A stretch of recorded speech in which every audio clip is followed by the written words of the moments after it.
user space today as well. And again, if you want to, I've got Alex here, a representative from Hyperloop. But if you know of anybody who's looking for recruitment to get some staffing in, or you're looking to extend your job role, get into something a little bit different, want to get involved in tech, do reach out to Alex and the team over there. They're really helpful. And we've said that JetBrains, that's probably another one. Just to go into some of the products that you can get with JetBrains, I'm not going to go through them all now, but just get the idea that these things are worth the money. This is just one thing that I really wanted to point out. Most of you have come from Meetup, but we do have a platform. It's called .netliverpool.org.uk. You can visit that, and it's got a whole lot of things that you can have access to, sort of our previous videos, future events, which are not even on Meetup yet. So it's well worth going over there. Next slide. And if you wanted to keep up to date with some of the great things we're doing, you can also register on our newsletter on there to hear about some of the great open source projects we're working on to help the community as well, which you can be part of. But without any more ado, I'm going to pass you over to Mohamad. Yes. Let me just put my slides and we can get started.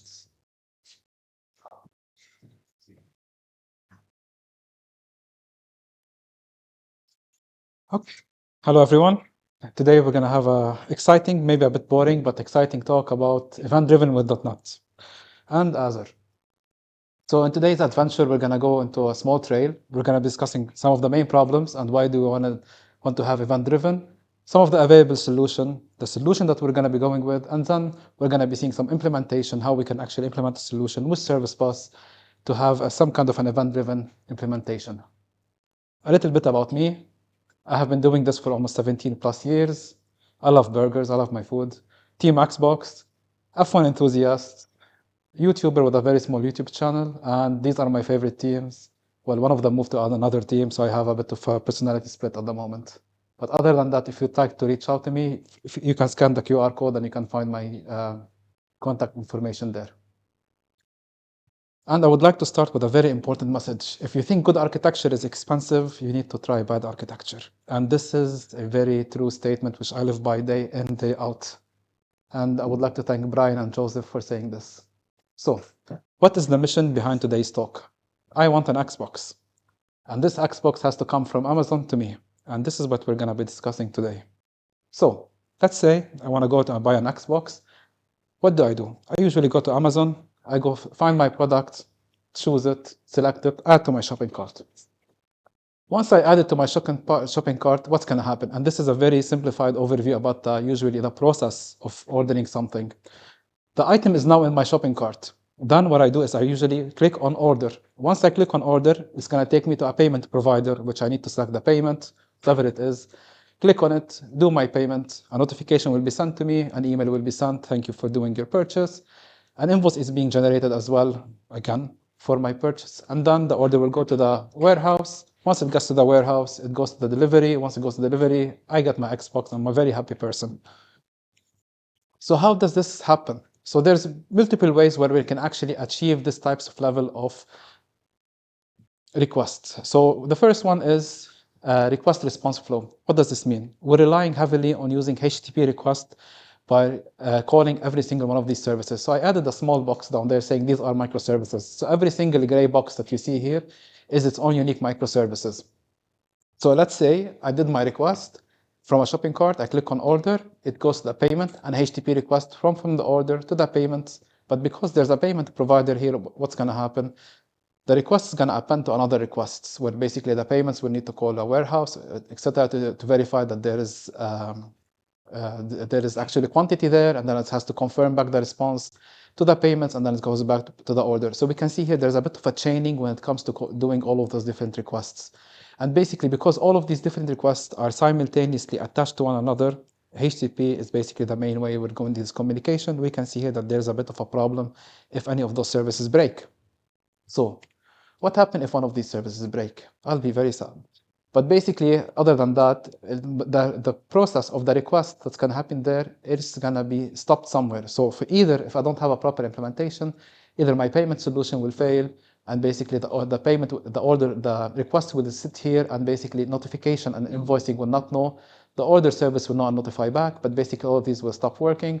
If the warehouse request has failed, the order will not know, the payment will actually know this, and it needs to keep a state in order for it to resolve. So there's a lot of interdependency and overhead that I need to do in order for me to make sure that this flow of requests going from the shopping cart all the way to the delivery request is actually in place in order for me to have this.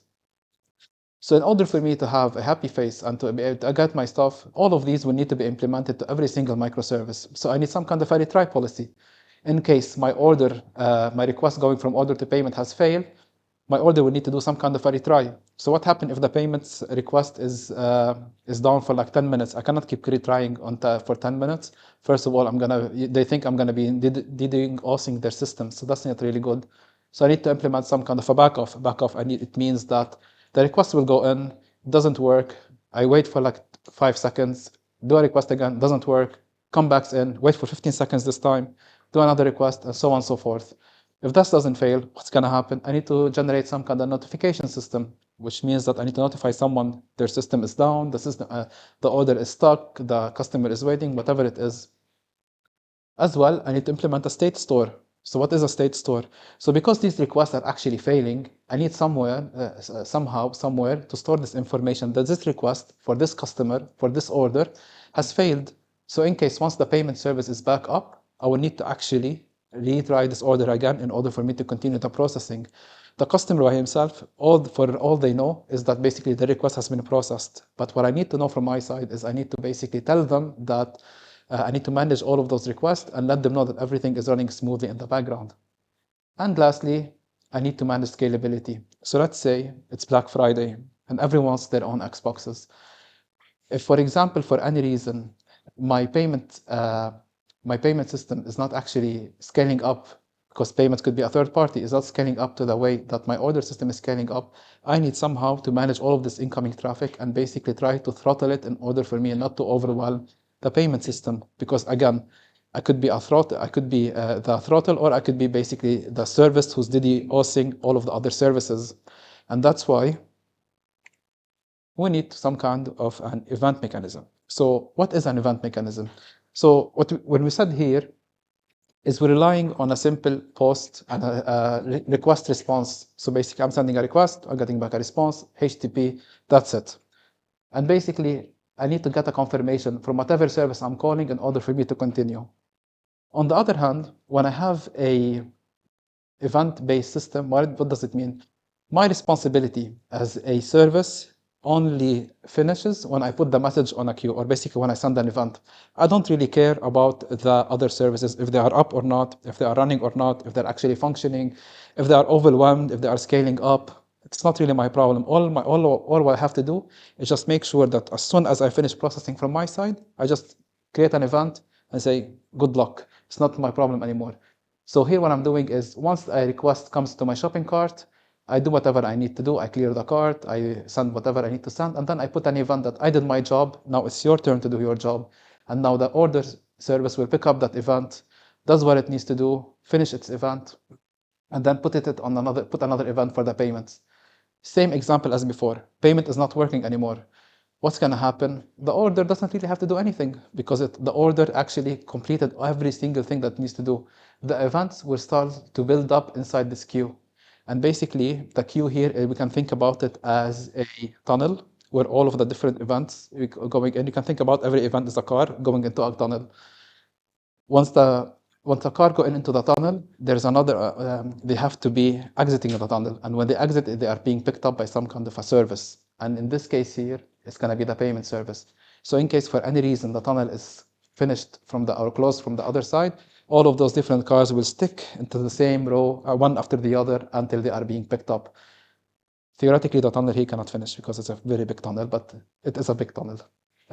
So here, for example, we can see that once the payment has done its job, I don't really have to coordinate multiple HTTP calls to all of those different requests.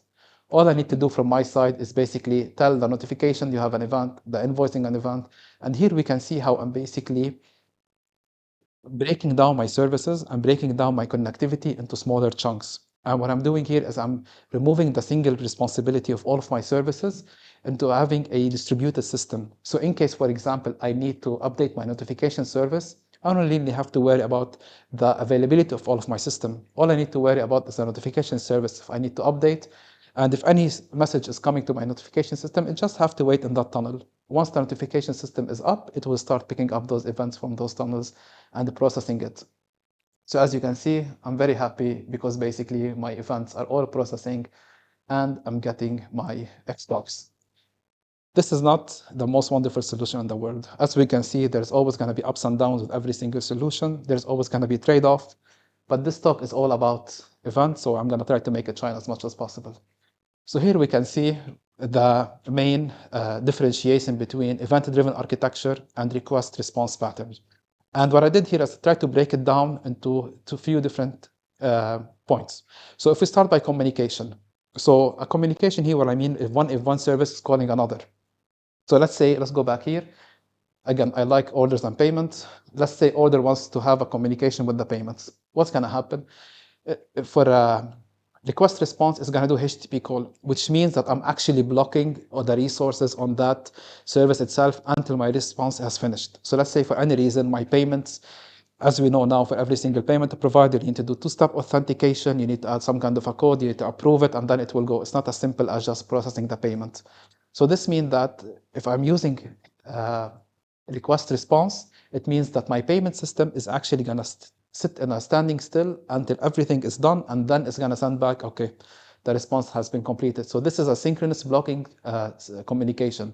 On the other hand, if it's an event-driven, as soon as I put the event on a queue, it's not my problem. It can be picked up whatever it wants, and then I can send a notification later on. Coupling. Coupling will go back to this point. So the order and the payment system, they have to know everything about each other. What is their uptime? What is their backup policy? How much I can actually send a request before I can be accused of DDoSing the system? How can I actually know the scalability of the system? How much traffic it can take? So basically, they are very tightly coupled. On the other hand, because within events, I don't really care about the other system. The event can be picked up by anything at any time running. It is very loosely coupled. Scalability. It's very hard to scale HTTP requests. You need to have some kind of a load balancer. You need some kind of a web traffic analyzer. You need to create your scalability set from your side. You need to make sure that every single request is being shared across all of these different services. If you have some kind of a caching mechanism, etc., etc.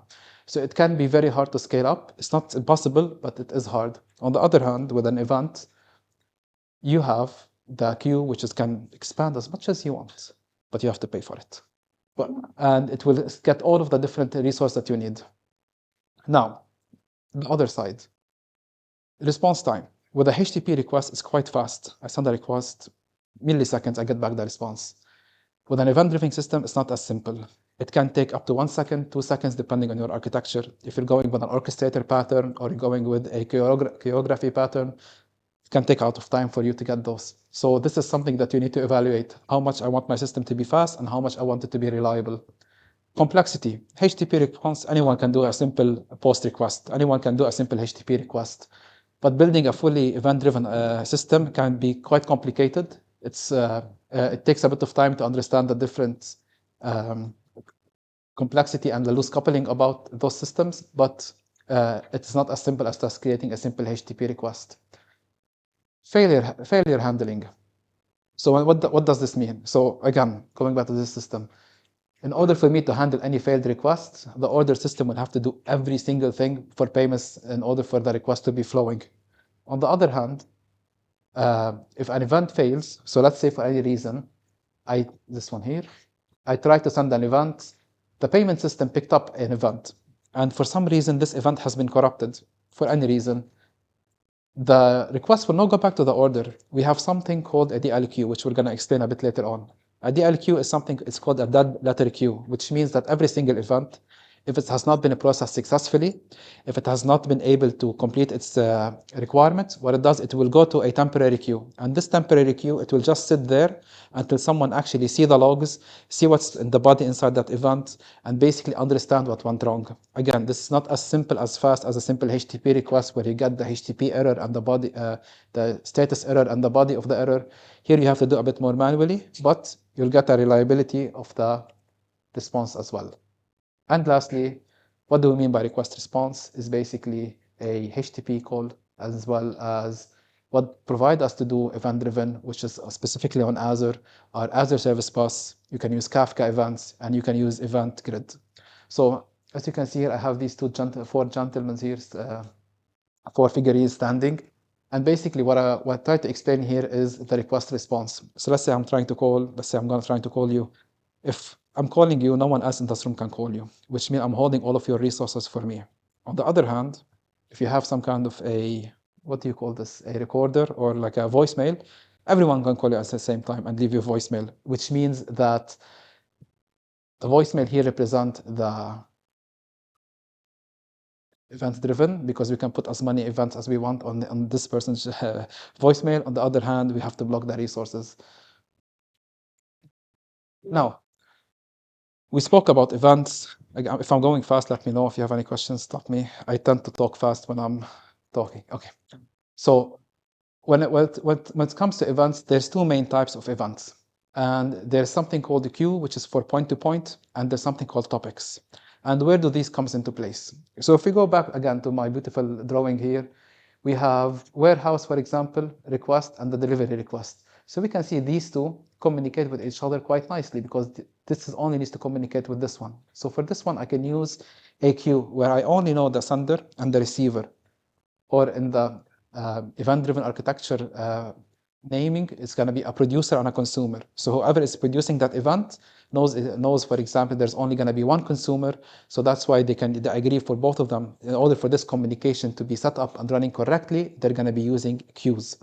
But on the other hand, if I go back to this example, where here, if, for example, my order wants to notify notifications, payment, invoices, and warehouse all at the same time, it will not make sense for me to have an event going to one of them, then an event going to notification, event going to invoicing, event going to warehouse. What I can do is I can do something called a topic. A topic is basically, we can think we are a group of friends sitting in a group chat. I can send that person a direct message, but it will not be very time saving, because I need to send that person the second one, the third one, the fourth one. But a topic is like a group chat where I have all of my friends, in this case, all of my services available inside one single group. And I send one message there and they all receive it at the same time. And I can get a confirmation if they have received it or not. And this is what means here by a topic, where I can actually send one single event and it will be distributed to different queues where my consumers will be able to pick it up and they will be able to process it based on their needs. And you can think to yourself, okay, I can save some time by creating topics for everything, and I can save my time or save cost as well by using queues. So what's the other main benefits? So if we're dealing with highly scalable or large distributed system, you might have different requirements from a security point of view, from a regulatory point of view, from a data point of view, from different teams' point of view. So what you need to do, you need to think about when you're designing these types of system is how are you able to comply with all of those different requirements? How are you able to verify that every single thing that you did is actually compliant with your work? So you're working with e-commerce, you need to verify that there is no fraudulent transaction, for example. If you're working in a bank, you need to be able to audit every single transaction, what have happened. If you're working for a government entity, you need to make sure that every single process is being audited to the right system, it's being actually saved in the right place, and you need to make sure that no one has access to something they should not have access to. So all of this will fit into this of a selection of when to use a queue and when to use a topic, and how are you going to be implementing the security around those events. Because with a HTTP request, which is easier, you can do JWTs where you can actually inject roles, but events can be quite trickier around this. So now we have talked about events, we have talked about the different types of events, how we can actually implement this. And our go-to solution with Azure are actually four. We can use Azure Service Bus, which is my preferred choice. We can use Event Grid, we can use Event Hub, and we can use Kafka. So what's the difference between them? So Azure Service Bus, it's a fully managed enterprise message broker, which means it is built to handle events within large-scale application. Its bread and butter is to handle those events. A lot of the different implementations from the ILQs, security, reliability, having zonal redundancy, geo redundancy, all of that is baked into the system. It's costly, but it's baked into the system. Azure Event Grid, on the other hand, it's a much more flexible pub sub model. What I mean here by pub sub is the publish subscribe model. So this means that we can think about it as a radio station. The radio station just broadcasts it to anyone in the world or anyone within the area, their tunes. All you need to do from your side is just choose the right frequency and you'll be able to listen to it. So a pub sub here means that anyone can publish a message. If you're subscribed to that message, you'll be able to get a notification. So this is a good if you're getting started. The cost is quite low compared to service bus. But on the other hand, you are not going to get the guaranteed delivery. You're not going to get the LQs. You're not going to get some of the benefit that we're going to be discussing later on. So it's always going to be a give and take.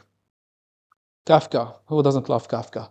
Kafka is one of the oldest message broking technology that exists. It's quite complicated. It's quite a headache. Some companies swear by it. Some companies hate it.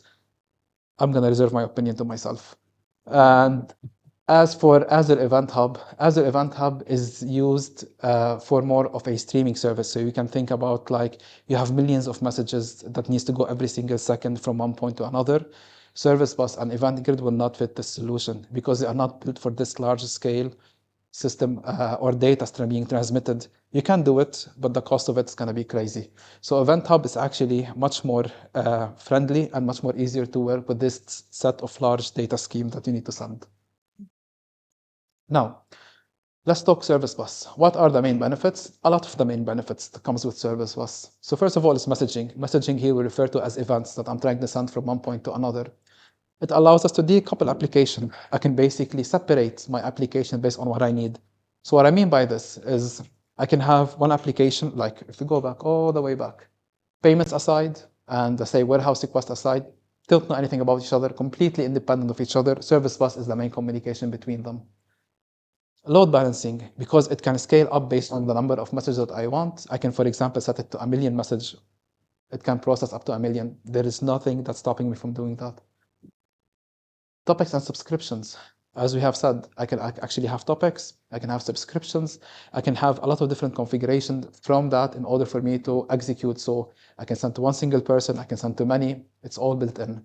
Transaction, what do I mean by transaction? I can actually forward one message to another. So let's say I'm trying to send a message to my payment, and for some reason my system is coordinated with 3 different payments provider. One is handling MasterCard, one is handling Visa, one is handling American Express.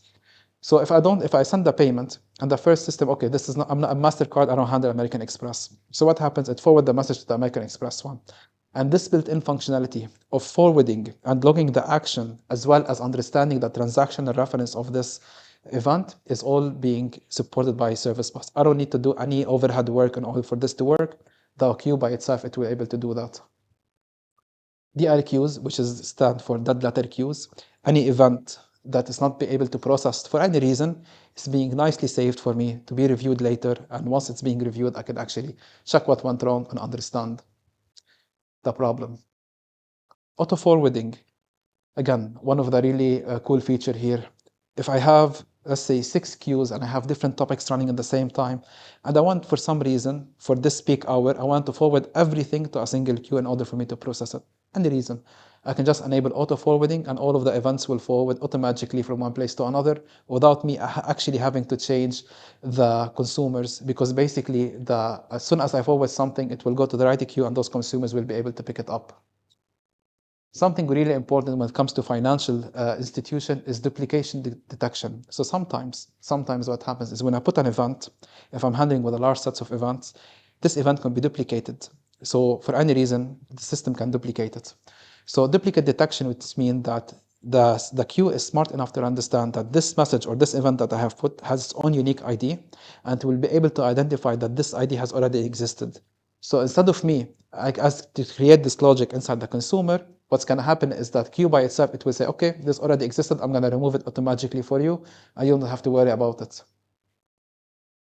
So this, imagine if you're trying to pay someone, and the event has duplicated by itself, and instead of paying it once, you're paying it twice. So it's a very expensive mistake. And lastly, it's FIFO. And FIFO, it means it supports first in and first out. So sometimes when you're doing, again, very transactional messages, for any reason, it's very important to have the order of your events at the same time. So it could be, for example, 1 to 10, and these has to go in the right order in order for your transaction to be processed. So let's say you are handling insurance claim. And within this insurance claim, you have different orders of items that needs to happen at the same time for the person who's insured to get their money. So how will that work? You need to make sure that you're executing in the right order. If you're not using FIFO as an option there, what's going to happen is that the events will going to go into different order. So that's fine. It will go, for example, 5, 10, 7, 6, 3, 2, 1, and it will not be in order, so the processing will fail. But if you have FIFO enabled, whatever order you put the message on the queue, it will be the right order, it will be able to pick it up. And that's a really, really nifty feature. So now that we have discussed all of the theory, does anyone have any questions before I can share my code and showcase it? No? Okay. It's very quiet today. Okay, so I'm gonna take a chair. Thank you. And before we get started, I'm gonna show you how you can create a simple service bus on Azure. And this is gonna be quite interesting.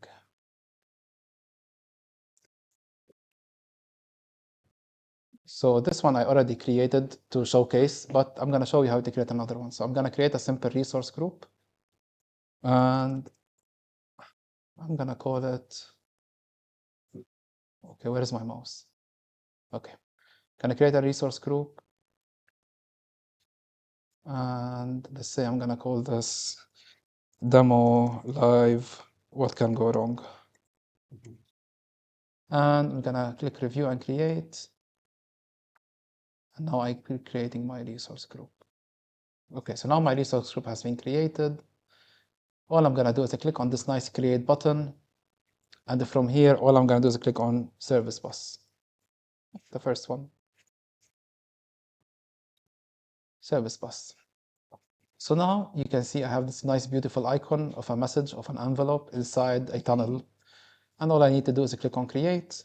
I create service bus. I'm gonna have to give my service bus some kind of a name. What do I want to name it? What can go wrong? 2025. And here, this is something that you need to pay attention to. So as you can see, if you're using a premium, it can actually cost quite a penny. So 660, which are around 550 pounds. But you can use standard or basic, which is quite cheap. And for this demo, we're gonna use standard. And this is something that's really important, your application. So let's say your application needs to be highly scalable and highly available across different geographic regions. By enabling this, it will actually work directly from where you need to be. You can actually enable this application. Before that, what you had to do is you had to create some kind of a middleware that intercepts every message, and then it will broadcast it to different namespaces within Service Bus. So quite a complicated process, but now all you need to do is just click a button and it will be available for you. Again, security, we have to stick with the latest one, which is 1.2. We're going to allow public access. We're not going to have any types of tagging, and I'm just going to click on create. This will take roughly like 20 seconds. And once this is created, what I created here is I created something called a namespace. And what a namespace means here is it is a reference for me on my Azure subscription saying that I'm going to use Service Bus. It's going to have this unique name, what can go wrong in 2025, and I'm going to be basically referring to it to create my queues, my topic, and everything. So now that has been created, I'm going to click go to resources. And here it's going to tell me that currently there is no requests, there is no messages, it's purely empty. I've just created this. So what I'm going to do, I'm going to create a simple queue. And this queue is basically what I'm going to use inside my demo application to communicate between two services. I'm going to call this queue notification with an S. I'm specifying the size of the queue, which means here the size of my tunnel, I want it to 1 GB or how many. Basically, the size here will give me the capability to specify how many events I want to be able to put inside my queue. So as you can see, it can go up to 5 GB. 1 GB should be more than enough. And this is the max delivery count. And what it means by the max delivery count is how many times, or basically how many messages do I want to be actually able to deliver at the same time. And this will allow the service to pick up those messages and actually be able to process them. The message time to live is, let's say, if you remember from the demo, from the payments to the warehouse. Let's say the warehouse system is down for any reason. This configuration here is telling me how long do I want to keep the message on the queue before it's actually moved to the DL queue. So if the warehouse system is down for more than 14 days, it means the message will live on the queue only for 14 days. After the 14 days, it will go down to the DL queue. If it's being processed within those 14 days, it will still living there. If not, it will be processed to the DL queue. So that's why it's really important to specify the time to live. Lock duration, we don't really want to talk about it right now. And here, these are some of the nice configurations. So enable auto delete on idle queue. So let's say a queue has been idle for more than a month. Do I really want to pay for it for more than a month? No. What's nice to start auto deleting those messages because they're not being utilized. Again, in financial institute, don't do that, but for demo purposes, you need to do it. Enable duplicate detection, and here it actually allows me to check if there's a duplicate message, similar to what I've discussed before. Dead lettering. So by default, you will not have a dead letter queue embedded into your queue. You need to enable this so that dead letter queue will be created. Partitioning, if you specify, for example, the size of 2-3 GB or more, the memory processing, it will be high. So if you enable partitioning, it will help with that. Enable sessions. Again, it's a bit of an advanced topic, so we're going to skip this one. And forward message to queue or topic. And this is the nice thing about forwarding. So let's say I want to forward all of my messages from this queue to a different one to handle some kind of a weird scenario. Instead of me writing it inside my code, inside C# to take the message from one queue and putting it into another, simply by enabling this, it will allow me to forward it. And now I'm going to click on create. Again, it will take 10-15 seconds or less. So now, as you can see here, I have my queue created. If I click on it, it will give me its own unique URL, which I'm not really interested in right now. This is the namespace that I created, what can go wrong in 2025. As you can see, it's active. It gives me the partitioning is disabled, duplicate detection is disabled, sessioning is disabled, and forwarding is disabled. Everything is disabled, basically. And here it gives me an overview about my queue and how I can actually utilize it.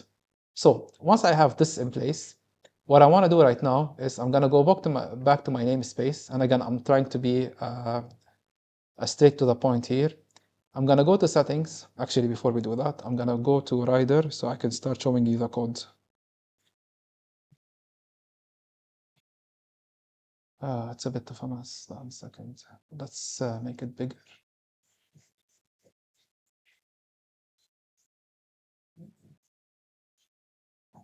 Okay, let's make it 1080.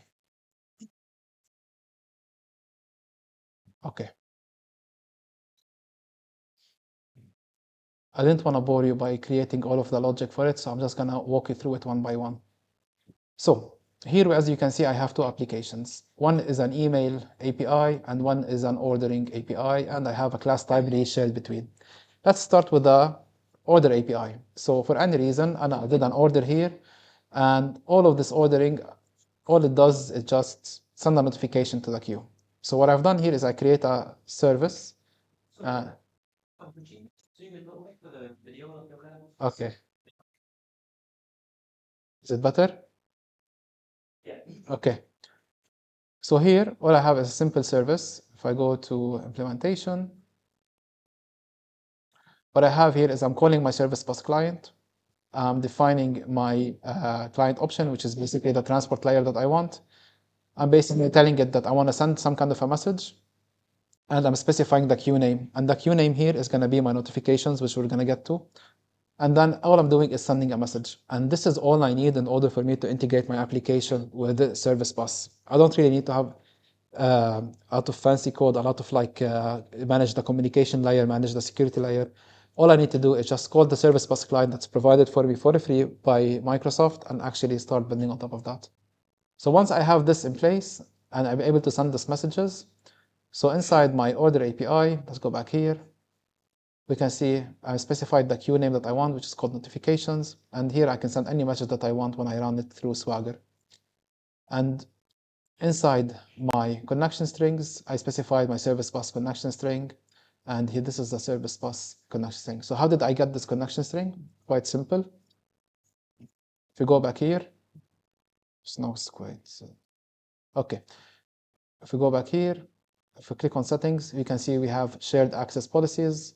Once I click on it, again, this is the root one. I can just copy paste my primary connection string, add it here, and this is all I need to do to connect my connection string and my services to the my application to service bus.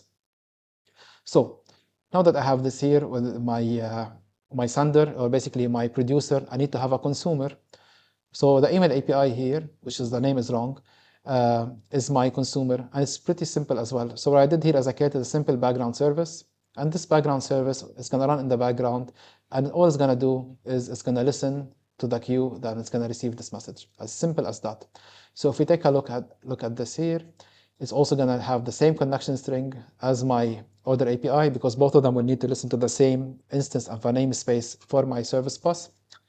And if I go here to program.cs, all I'm doing here is, first of all, getting my connection through my app settings, and then inject it into my application inside my services when they are running. And that's all I need to do. Similarly here inside my program.cs, it directly works this way. So now what I'm going to do, I'm going to run them both, and we're going to see them in action. Brace yourself. So this is order API, and this is email API. Okay, so now if we, oops, daisy. Okay, so I'll go here. I don't want this one, I want this one. So if I come here, orders, I'm gonna say, hi, Liverpool, for example.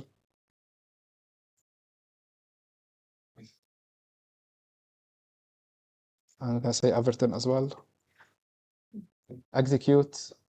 I got a confirm to 100. So now if I go back to rider, as you can see, my other service with the email API was able to pick up this message and showcase hi Liverpool and Everton directly into it.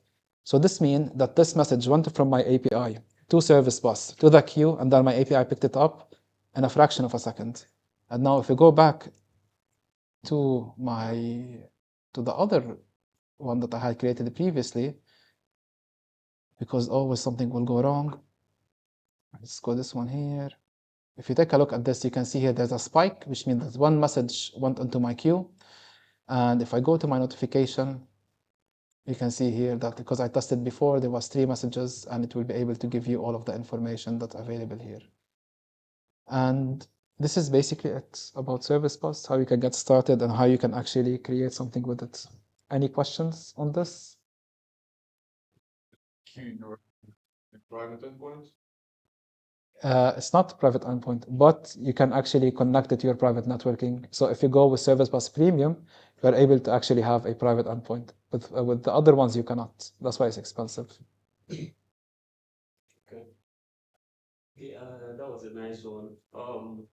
My question is about the place of Hangfire and RabbitMQ in terms of implementing messaging Yes. for an event-driven system like this. Yes. Is there a place for Hangfire and RabbitMQ? That's a very good question. So Hangfire RabbitMQ is quite popular, but RabbitMQ has its limitation. So it depends on your system itself and what the level of complexity you want to go with. So if, for example, with RabbitMQ, handling failed messages and failed events can be quite tricky.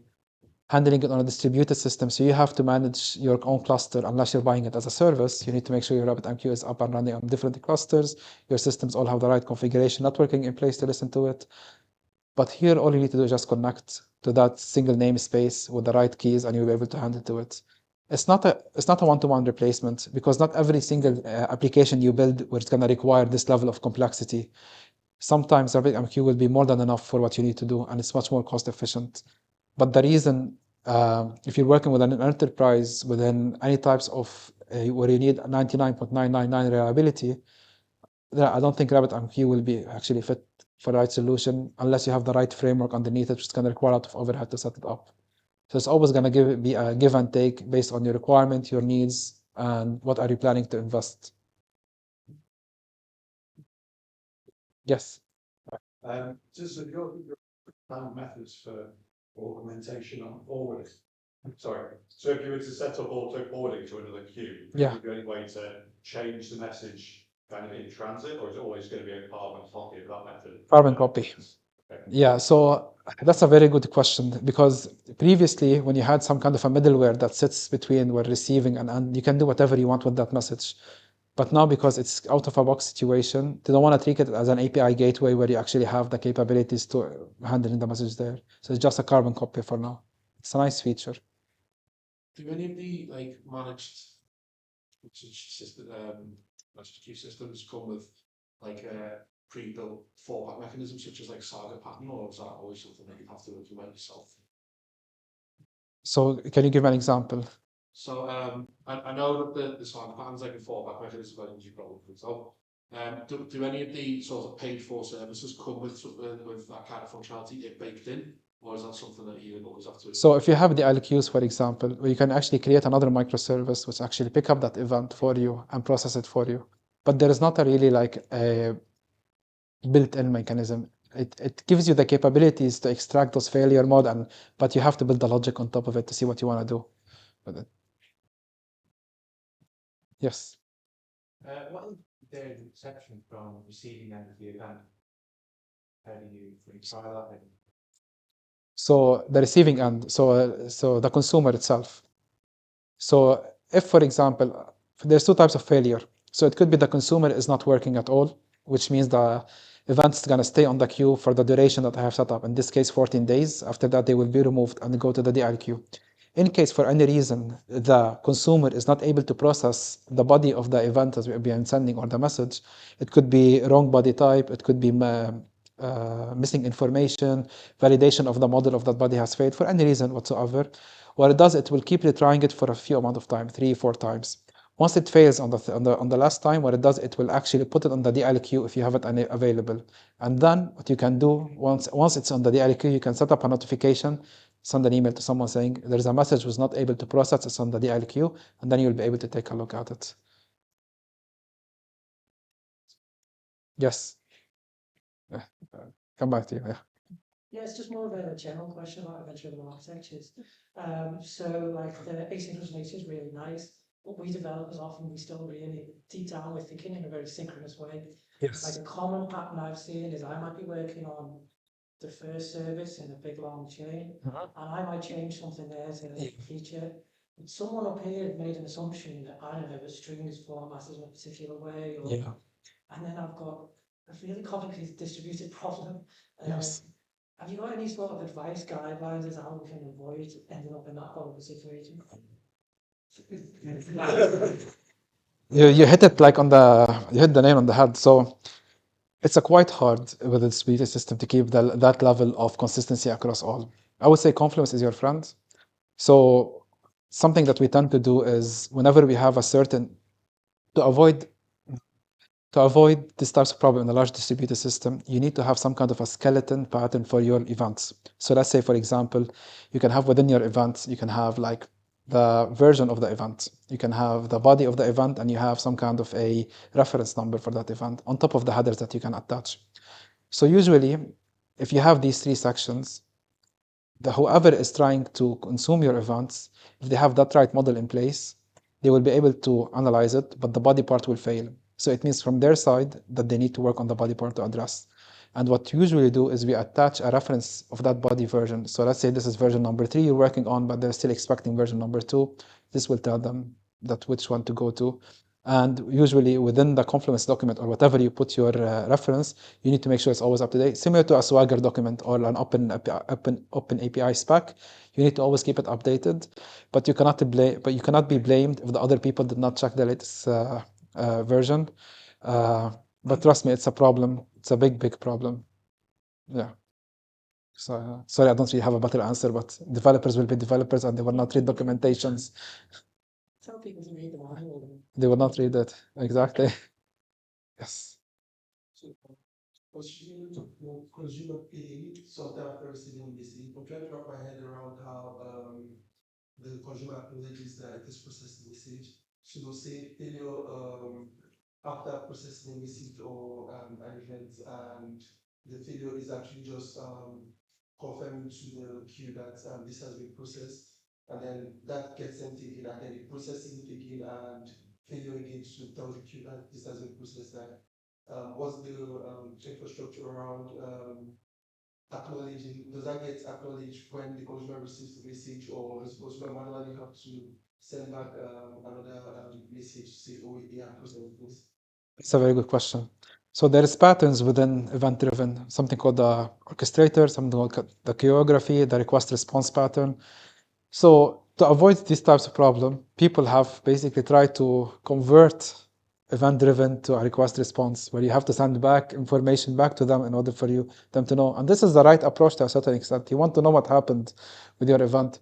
But if you're working with an orchestrator, the orchestrator you can think about as the brain of your event-driven system. So if for any reason your request has failed, that processing or that consumer who is processing it can send back a message to the orchestrator saying, this has failed for reason X, Y, and Z. You have to deal with it. And basically, that consumer will not have to do anything because they already notified. If it's a duplication issue, it's a simple flag that they can actually raise. But if it's anything regarding to the actual content of the event itself, I would recommend orchestrator to patterns to handle this. I can send you some information about it, where it basically send it back, and they will have to deal with the service itself who send this information back to them. It's a quite of. I hope you answered your question. If I'm. Yes. Would you use an inbox network? So let's say I'm sending this, maybe the network's down, so I can't communicate with the emails anyway. So rather than sending the event first, just say the intent to send the event within like decades. So if you know, I have a job, that API scans like I mentioned, and say an intent to send the message onto the event queue. Because if the event queue can't access it for whatever reason, going to the issue, then the rest of the message can't follow across the system. So I think that, see, now it's failed for some reason. See, it always fails in the. Yeah. Yes. Would you be able to repeat the question for the video as well? Yeah. Sorry. So, if I understood your question correctly, if it's the producer itself is not able to put the message on the queue for any reason, what is the pattern to handle these types of issues, right? So in this case, let's say you have deployed your microservice to Azure on it's a function app. So what you do is you create some kind of a temporary storage. You can think about it within like Cosmos. You can actually flag all of the messages that needs to go out, but they're not able to go out due to this communication error. And so it's going to be like a reference to them. So you have your data store where all of your events has been set up, but you need somehow to put the messages, the status if it's pending or not. And then based on that, you'll be able to notify once you have the capability to send it back. I never had the problem of not able to send to service bus. I had a problem not able to read from service bus, but putting a message on the queue is usually quite straightforward, unless you're thinking about different types of messaging system other than service bus, which I can provide different answers. So if you're using Kafka, for example, I'd rather not go there, but you're gonna have like you need some kind of a middleware which you're actually able to notify those systems that you're not able to communicate with it, and you have to. It's a long story, but yeah. Did I answer your question or no? You can talk about it. Okay. Any questions? Yes. In terms of costs, I think if I've read that correctly, was it 12.5 million messages per month or something? Yeah. That's the $10. Yeah. Okay. And then what in terms of like scaling that up from there? So you can buy additional.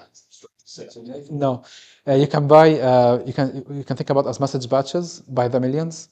So you can say I want like an extra 10 million messages. So you don't have to pay the 600. The 600 if you want private networking, which is the most expensive part. It allows you to have your own virtual network on the cloud, and basically all of your communication is only available in that. If you remember when we were setting up service bus, it says allow public, and this option is almost £500 worth if you want to go private. So that's the reason you're paying for it. Yes. Have you used the emulator? Yes, I have used it. It's quite nice, quite limiting, but it's quite nice. If you don't have an Azure subscription, you can use it. It's a simple Docker file. I can show it to you if you're interested. You have to set up everything manually. You have a JSON file, but you have to input every single bit of detail there. It's quite tedious the first time, but once you have it set up it's quite easy. All you need to do, is anyone interested in finding yeah, you can. I have the Terraform source code for this as well, if you'd like. Let me see if I can pull it up. 1 second.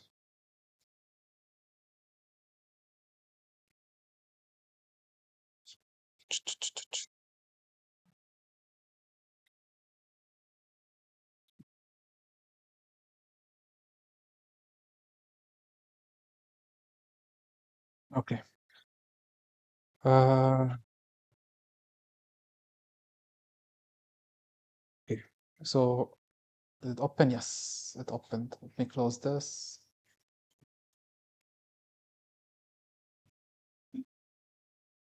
So basically what you need to do is you need to have this types of a config JSON available in your computer.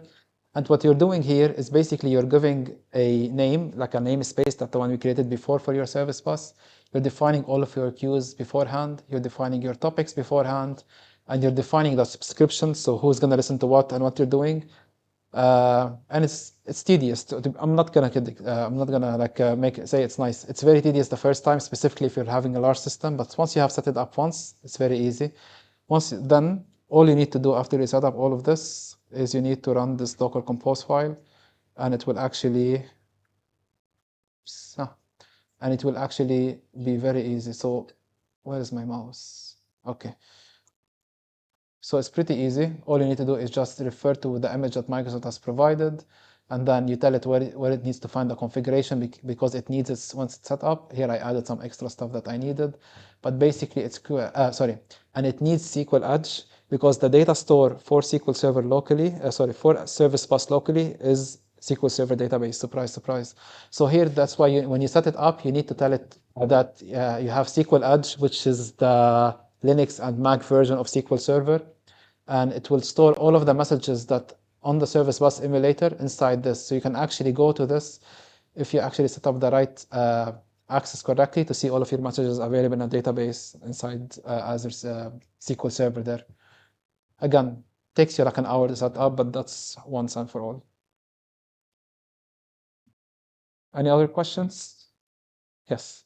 If you're developing on this kind of thing in a team and someone changing the handlers, do you create queues for each developer, or would you go for this kind of Dockerized emulator, each developer, so they're not interacting with each other's? Okay. That's again, very interesting question. So let's say you're working with different teams, right? And your developers needs to work on the queues that other services will pick it up. If the company is willing to create all of those, because the queues the cost will add up quite tremendously. If they have a deep pockets and they want to do it, I would say create a single queue, a queue for every developer. They can have their own IEC form as an ephemeral environment where they can, in the morning when they log in, they run it, they do a request in their CI/CD pipeline with their own unique ID. It will create their own version of the queue, and then they will be able to use it. It will authenticate to their machine. It will work directly. But then you have the deep pockets for that. At the end of the day, they'll turn it off. If there's not possible, what we'd say is this only has been released in November last year. So before that, it was very restrictive. Now you can use this. I would say like you need to make sure that this config.json is shared across all. They have the exact same. Developers tend to change things without documenting it. So you need to make sure that it's locked somehow, that no one will be able to change it. But basically, once you have done all of that, I think that's a better solution. Yeah. Ephemeral environment are really quite good to save money as well. So you shut it off at night, but you keep it on for like from 9 to 5. If anyone interested in seeing the Terraform for this, I can share it as well. Any other questions? Okay, great. Thank you for coming.